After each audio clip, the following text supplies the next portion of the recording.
ଗୋଲ ଗୋଲ କାକେରା। ହଁ ଏ କାକେରା ଯାକ ମୁଁ ଗଢ଼ିଛି। ଆଉ କେତେ ସୁନ୍ଦର ସୁନ୍ଦର ହେଇଛି ନା। କ'ଣ ପାଇଁ ନା ଆଜି ହେଉଛି ଚୈତ୍ର ମଙ୍ଗଳବାର ଆଉ ପୁଣି ଆଜି ଆମ ଘରେ ହେଉଛି ତାରାତାରିଣୀଙ୍କ ବ୍ରତ ବି।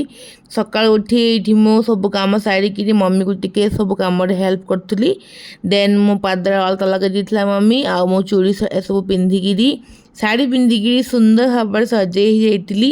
କ'ଣ ପାଇଁ ନା ଆଜି ମୁଁ ମଧ୍ୟ ଓଷା କରୁଛି। ମୁଁ ପ୍ରତ୍ୟେକ ବର୍ଷ ଆଶ୍ୱିନ ମାସରେ ଗୋଟେ ପାଳି ମଙ୍ଗଳବାର କରେ, ଆଉ ଚୈତ୍ର ମାସରେ ବି ଗୋଟେ ପାଳି ମଙ୍ଗଳବାର କରେ। ତ ଏଇଟା ହେଉଛି ଥାର୍ଡ଼ ପାଳି, ଆଉ ସେଥିପାଇଁ ମୁଁ ଆଜି ରଖିଥିଲି ମାନେ ଓଷା। ଦେନ୍ ମମି ଆଉ ମୁଁ ଆସିକି ପହଞ୍ଚି ଯାଇଥିଲୁ ମାଆଙ୍କ ପାଖରେ। ଏଇଠି ମମି ପଣା ପାଣି ଦେଲା, ପୁଣି ସେ ଯେଉଁ କାକେରା ବରା କାକେରା ଆଉ ମଣ୍ଡା କ୍ଷୀରି ଆଣିଥିଲା ଏସବୁକୁ ପୂଜା କଲା।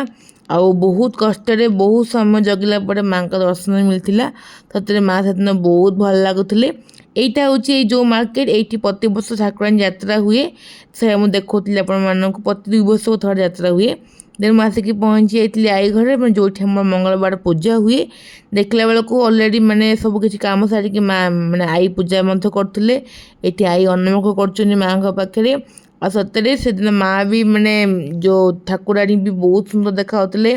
ଦେନ୍ ମାଇଁ ଦେଲେ ଆମକୁ ଆଳତି ପରେ ଆମେ ସମସ୍ତେ ମିଶିକି କଲୁ ପୁଷ୍ପାଞ୍ଜଳି। ଆଉ ଏଇ ଟାଇମ୍ରେ ମୁଁ ଗୋଟେ କଥା ମନରେ ଭାବୁଥିଲି କି ଲାଷ୍ଟ ଟାଇମ୍ ମୁଁ ଠାକୁରାଣୀଙ୍କୁ ପ୍ରେ କରୁଥିଲି ବାହାଘର ପାଇଁ, ଆଉ ଆଜି ମୋର ବାହାଘର ବି ହେଇସାରିଛି। ଦେନ୍ ପଞ୍ଚାମୃତ ଛାଡ଼ିଲୁ, ଦେନ୍ ଆମର ମାନେ ଭୋଗ ଖାଇକିରି ମୁଁ ଆସି ଯାଇଥିଲି ଘରକୁ। ସତରେ ମୋର ଆଉ ପେସେନ୍ସ ନଥିଲା, ସକାଳୁ ମୁଁ ଠକି ଯାଇଥିଲି। ହଉ ପୁଣି ମିଶିବି ନେକ୍ସଟ ବ୍ଲଗ୍ରେ।